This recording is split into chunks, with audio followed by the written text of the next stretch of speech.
내 평생 소원 이것뿐 주의 일하다가 이 세상이 별하는 날 주 앞에 가리라. 금같이 헛된 세상 일 취할 건 무엇냐. 이 수고함 많아여도 헛된 것뿐일세. 불같은 시험만이나 겁내지 맙시다. 우주의 권능 크시니 이기고 남겠네. 금보다 귀한 믿음은 참보배 되도다. 이 진림 입는 사람들 다 복을 받겠네. 살같이 빠른 광음을 주 위에 아끼세. 온 몸과 마음을 바치고 힘써서 일하세.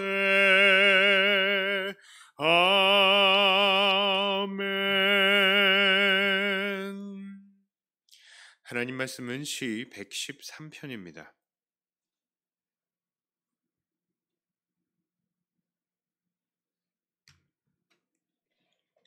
시 113편 1절부터 9절까지의 말씀을 제가 봉독해 올립니다. 할렐루야. 여호와의 종들아 찬양하라. 여호와의 이름을 찬양하라. 이제부터 영원까지 여호와의 이름을 찬송할지로다. 해 돋는 데에서부터 해 지는 데까지 여호와의 이름이 찬양을 받으시리로다. 여호와는 모든 나라보다 높으시며 그의 영광은 하늘보다 높으시도다. 여호와 우리 하나님과 같은 이가 누구리요. 높은 곳에 앉으셨으나 스스로 낮추사 천지를 살피시고 가난한 자를 먼지 더미에서 일으키시며 궁핍한 자를 거름 더미에서 들어 세워 지도자들 곧 그의 백성의 지도자들과 함께 세우시며 또 임신하지 못하던 여자를 집에 살게 하사 자녀들을 즐겁게 하는 어머니가 되게 하시는도다. 할렐루야. 아멘. 자, 오늘 본문 시 113편은 처음에 시작할 때도 할렐루야로 시작을 하는데 마칠 때도 할렐루야라고 합니다. 처음부터 끝까지 할렐루야를 외치면서 우리에게 찬양할 것을 명하고 있습니다. 자, 2절에서는 지금부터 영원까지 하나님을 찬양하라라고 말을 하는데요. 자, 이 말은 우리가 지금부터 끝이 없이 계속 찬양해야 할 것을 말하고 있어요. 3절에서는 해 돋는 데에서부터 해 지는 데까지 여호와의 이름을 찬양하라라고 이야기를 하는데 이 고대인들은 지구가 둥글지 않고 평평하다라고 생각을 했습니다. 그렇기 때문에 해가 뜨는 곳에서부터 지는 곳은 바로 땅의 이쪽 끝에서 저쪽 끝이 되는 것이죠. 그러므로 해 뜨는 데부터 해 지는 데까지 여호와의 이름이 찬양을 받으시리라는 말씀은 바로 여호와 하나님은 온 땅의 찬양을 받기에 합당하신 분이시다라는 말입니다. 찬양이란 무엇입니까? 바로 어떠한 사람이나 또 물건의 장점을 인정하고 드러내고 고백하는 바로 그것이 찬양입니다. 우리가 하나님을 찬양한다라고 할 때 우리가 자랑하고 감사하고 드러내고 싶은 하나님의 이 어떠한 성품, 이 특징이 드러나게 된다는 것이죠. 자, 우리는 그러면 하나님을 왜 찬양을 해야 하겠습니까? 하나님을 찬양하는 데에는 수많은 이유가 있을 것입니다. 그러나 특별히 오늘 본문의 내용으로 찬양의 이유를 한번 살펴볼게요. 자, 하나님의 이름이 높임을 받으시고 찬양을 받으시기에 합당하신 첫 번째 이유는 바로 하나님은 높으신 왕이시기 때문입니다. 4절과 5절에 이렇게 이야기를 하죠. 여호와는 모든 나라보다 높으시며 그의 영광은 하늘보다 높으시도다. 여호와 우리 하나님과 같은 이가 누구리요. 높은 곳에 앉으셨으나.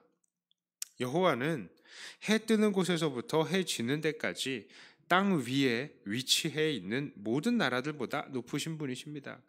땅 위의 나라들은 강대국도 있고 약소국도 있어서 어떤 나라가 다른 나라에게 영향을 끼치고 또한 섬김을 받고 있지만, 여호와 하나님은 그런 강대국보다 더욱더 강한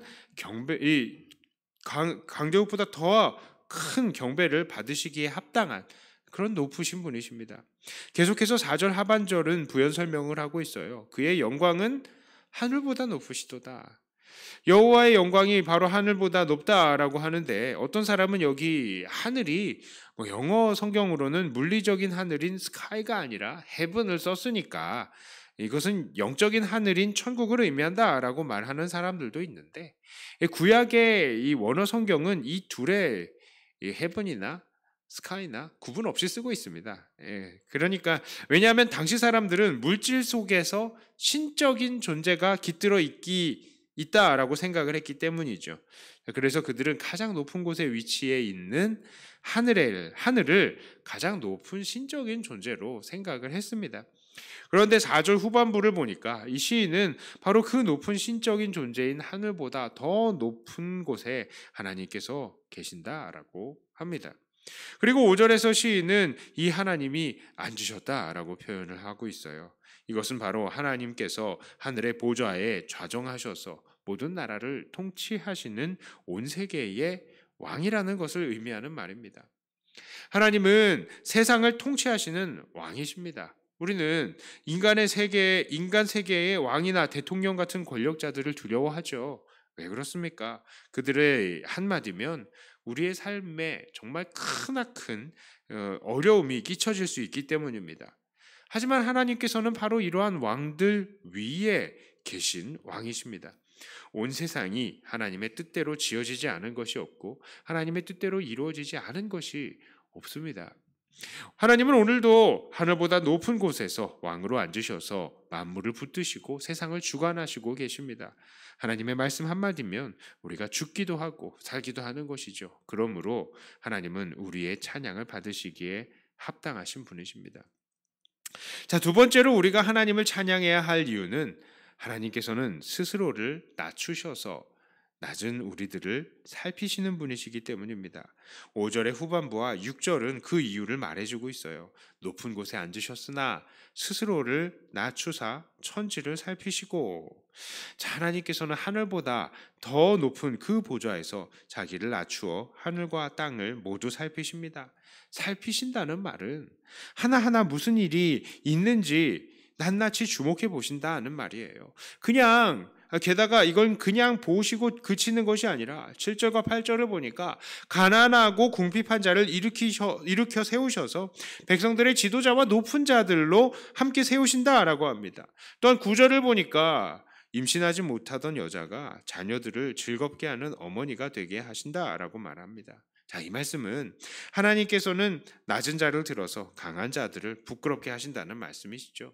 고린도전서 1장 27절부터 29절에 이렇게 말합니다. 그러나 하나님께서 세상에 미련한 것들을 택하사 지혜 있는 자들을 부끄럽게 하려 하시고 세상에 약한 것들을 택하사 강한 것들을 부끄럽게 하려 하시며 하나님께서 세상에 천한 것들과 멸시받는 것들과 없는 것들을 택하사 있는 것들을 폐하려 하시나니 이는 아무 육체도 하나님 앞에서 자랑하지 못하게 하려 하심이라.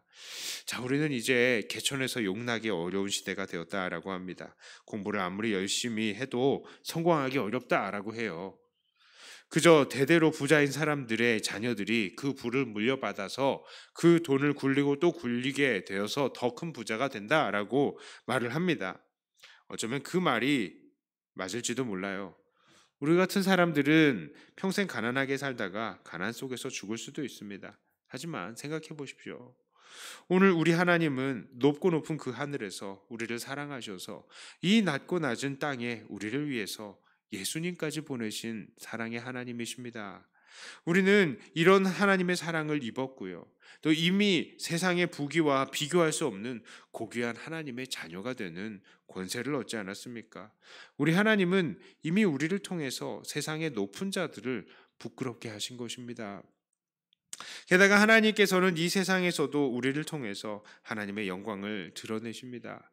아무리 낮고 천하고 가난한 마른 막대기와 같은 사람들이라 할지라도 하나님의 손에 들리기만 하면 하나님의 능력을 드러낼 수 있는 능력의 도구가 될 수 있기 때문이죠. 우리 하나님은 여전히 우리와 함께 하시고 낮은 자들을 들어서 높은 자들을 부끄럽게 하시는 능력의 하나님이십니다. 그 방법이 과연 어떠한 것인지 우리는 잘 몰라요. 하나님은 정말로 우리를 부자가 되게 하셔서 큰 일을 하게 할 수도 있지만 또한 한 푼 없는 상태로도 우리를 통해서 큰 일을 하실 수 있기 때문입니다. 어쨌든 하나님께서 우리를 어떻게 영광의 도구로 사용하실지 기대하시길 바랍니다. 그때와 장소, 그리고 그 방법을 우리는 잘 알지 못하지만 확실한 것은 바로 우리 하나님께서는 친히 낮은 자들과 함께 하시며 낮은 자들을 들어 세상의 높은 자들을 부끄럽게 하시고 아무 육체도 하나님 앞에 자랑하지 못하게 만드는 하나님이신 것입니다. 자, 말씀을 정리합니다. 시인은 하나님의 온 세상 위에서 우리를 다스리시는 왕이기 때문에 우리가 하나님을 찬양해야 하고, 또한 둘째로 하나님은 자신을 낮추어서 우리와 함께 하시는 분이시기 때문에 하나님을 찬양해야 한다라고 말했습니다. 그런데 이 말씀을 우리가 요약해 보고 또 오늘날 보면 그 의미가 더 풍성해지는 것을 볼 수 있죠. 우리 하나님 정말 그렇게 높으신 하나님이신데 이 낮고 낮은 우리를 사랑하셔서 예수님까지 보내주셨기 때문입니다. 예수님은 그 높은 하늘에서 우리를 위해서 내려오시고 친히 이 땅에서 사람이 되셔서 고난을 받으시고 죽으시기까지 하신 것이죠. 그러니까 이 시를 볼 때 오늘 우리는 이 시인보다도 더 감사할 거리들이 많은 것입니다. 그 하나님 정말로 우리의 왕이 되시면서 우리 자신을 낮추어서 우리와 함께 하시는 분이심을 더 정확하게 우리는 보았기 때문이죠. 그 높으신 임금님이신 하나님께서 낮고 낮은 우리를 오늘도 사랑하시고 살피신다는 그 사실 하나로 우리도 입술에 찬양을 끊이지 않게 하고 기쁨과 감사로 정말 설렘으로 하나님께서 우리를 어떻게 사용하실지 정말 기대하면서 날마다 하나님 앞에 감사와 찬양을 끊이지 않는 저와 여러분들이 다 되시기를 주님의 이름으로 축복합니다. 기도하겠습니다. 하나님은 온 세상 위에서 우리를 다스리시는 왕이시지만 또한 자기를 낮추어서 우리와 함께 하시는 분이시는 것을 우리는 시를 통해서 다시 한번 확인했습니다.